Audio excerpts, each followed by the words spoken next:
नार्वेकर यांचं पुन्हा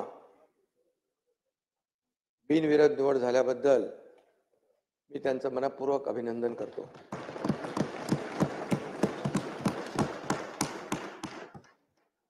देवेंद्रजी म्हणाले होते मी पुन्हा येईन, ते पुन्हा आले, त्यांचे अभिनंदन. त्यांनी आपला शब्द पूर्ण केला. आणि पण अध्यक्ष महोदय काय म्हणाले नव्हते, मगाशी आपणही उल्लेख केला, मी पुन्हा येईन, पण ते पुन्हा आले. आणि याचा आनंद सर्वांनाच आहे. गेल्या 2.5 वर्षात त्यांनी केलेलं काम आपल्या समोर आहे. मी देखील त्यावेळेस सभागृहात म्हणालो होतो, तेव्हा दादा आम्ही दोघंच होतो. आम्ही म्हणालो आम्ही 200 पेक्षा जास्त आमदार निवडून आणू, नाही तर मी शेती करायला जाईन.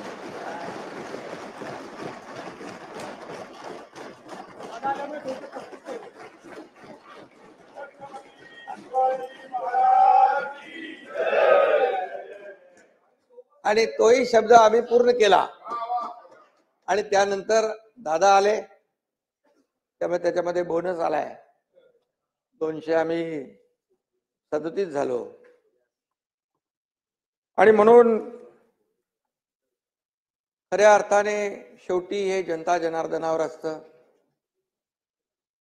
लोकशाहीमध्ये आपण महायुतीला प्रचंड महाराष्ट्रातल्या जनतेने यश दिलं आणि विकासाचं आणि प्रगतीचं नवं पर्व या ठिकाणी सुरू झालेला आहे.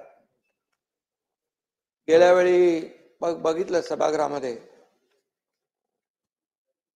जसं विरोधी पक्ष चांगल्या कामाला मला सपोर्ट, जिथे काही सरकार चुकेल तिथे कान धरण्याचा अधिकार, परंतु ते सगळंच काही अस्तित्वहीन होतं. आणि यावेळेस तर विरोधी पक्ष नेत्यापदापर्यंत म्हणजे ती संख्या लागते ना, विरोधी बाकावाची संख्या चिंताजनक आहे. असं व्हायला नको होतं.